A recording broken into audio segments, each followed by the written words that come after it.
آج کل جو افغانستان پہ ہم نے اس جگہ پہ بمباری کر دی ہے، بلدک میں کر دی ہے، ادھر یہ جو پاکتیکا میں ہو گئی ہے، پوسٹ میں کابل پہ ہوئی ہے یا اور جگہوں پہ، تو میں تھوڑا سا ذرا اب میں آپ کو اسکریچ کرتا ہوں یار، یہ تو پہلا جملہ جو ہم نے کہا تھا ان کو کہ بھائی ملٹری سولوشن کوئی نہیں ہے، اور پھر 20 سال ہم ان کو کہتے رہے کہ بھائی ملٹری سولوشن نہیں ہے، آپ آئیں نا ذرا بات چیت ڈائلاگ پہ آ جائے تاکہ مسئلہ حل۔ تو ضرور اسکریچ کرنا پڑتا ہے اپنے آپ کو یاد دہانی کرانے کے لیے کہ بھائی ملٹری حل نہیں ہے، واپس آ جائیں، ڈائلاگ کی بات کرنی ہے۔ اب کیوں ہم یہاں تک حالات پہنچے؟ آپ نے ایاز وزیر صاحب کی، میجر عامر صاحب کی اور طاہر کی آپ نے ساری بات چیت سن لی، کیوں ہم اس حالت میں آ گئے ہیں، اس مجبوری میں ہم آ گئے ہیں۔ یہ حالت ہو گئی ہے ہماری کہ ہمیں جا کے افغانستان میں اٹیک کرنے پڑ رہے ہیں، حملہ کرنا پڑ رہا ہے۔ میں اس میں ڈیٹیل میں نہیں جاتا ہوں کیوں ہم اس مجبوری کی حالت میں ہمیں یہ کرنا پڑ رہا ہے، لیکن میں ایک دو چیزیں آپ کو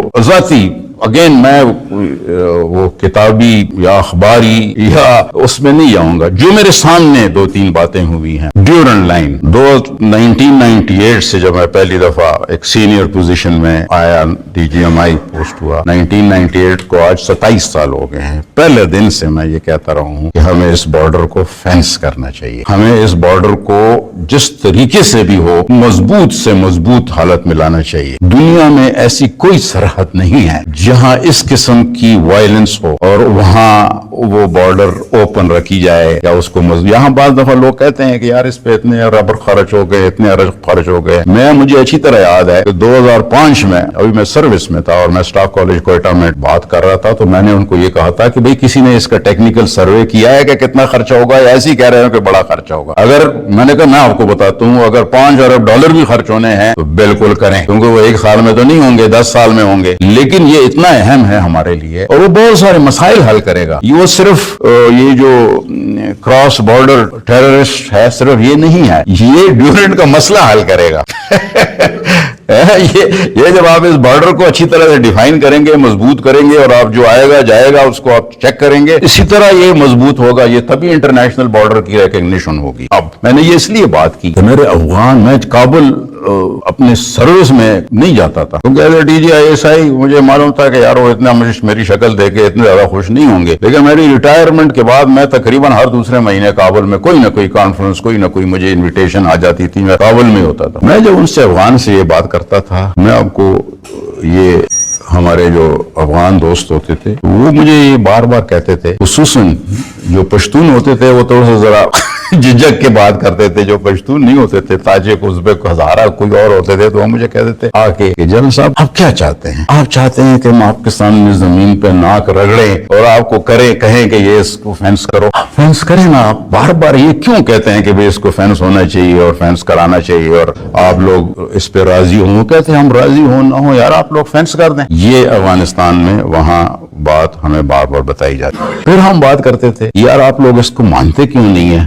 اور یہ ان کا پکا جواب ہوتا تھا، انہوں نے کہا یار ہم نے کون سی چیز نہیں مانی، آپ ہمارے بیانوں سے ہی پریشان ہو جاتے ہیں۔ دیکھیں ہم نے وہاں جدھر آپ لوگوں نے کسٹم چیک پوسٹ لگائی ہے تو ہم نے بھی لگائی ہے نا، جہاں آپ نے سیکیورٹی کی پوسٹ لگائی ہے تو وہاں ہم نے بھی لگائی ہے نا۔ اگر آپ سے اس لائن پہ کوئی، جس کو لائن کہتے ہیں، کوئی کراس کرتا ہے تو ہم اس کا پاسپورٹ نہیں چیک کرتے ہیں نا، اس کو بغیر اس کو جانے دیتے ہیں۔ اگر تو یہ بارڈر نہیں ہے تو پھر ہم کیسے اس کو جانے دے رہے ہیں؟ اسی طرح جو آپ کی طرف جا رہا ہے تو نے کہا آپ ایسی خواہ مخواہ پریشان ہو رہے ہیں، جو چیز وہاں اگر ٹرک جاتا ہے تو ہم اس کو روکتے نہیں ہیں۔ اگر تو یہ ہم لائن مانتے ہیں اور بارڈر نہیں مانتے تو ہم تو ہماری طرف سے تو کوئی چیک پوسٹ نہیں ہوگی، کوئی کسٹم نہیں ہوگا، وہ جو آئے گا سیدھا جائے گا، گیٹ ہی نہیں ہوگا۔ گیٹ ہم نے بھی بنایا ہے، آپ نے بھی گیٹ بنایا ہے، آپ دوستی گیٹ کہتے ہیں، ہم کچھ اور کہتے ہیں، لیکن گیٹ تو بنا ہوا ہے۔ انہوں نے کہا یہ آپ لوگ زیادہ کوئی پاکستان میں لوگ زیادہ اس کو پریشانی والی بات لے رہے ہیں، یہ ہماری سیاست ہے، ہماری پشتون سیاست ہے، تاجک، ازبک، ہزارہ کی نہیں ہے، یہ چلتی رہے گی، آپ اس کو زیادہ مہربانی کرے، اس کو زیادہ پریشانی والی نہ لیں۔ یہ میں نے آپ کو اس لیے کہا کہ یہ مجھے